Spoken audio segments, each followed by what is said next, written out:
ГСП онлайн. Городские новости сейчас.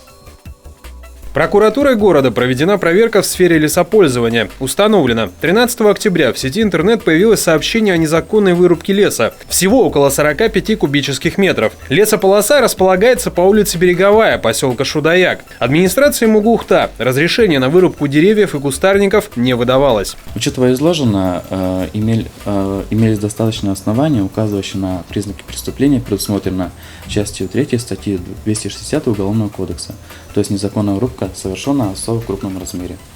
На основании изложенного прокуратурой города было вынесено постановление о направлении материалов проверки в орган предварительного расследования для решения вопроса о привлечении неустановленного лица к уголовной ответственности.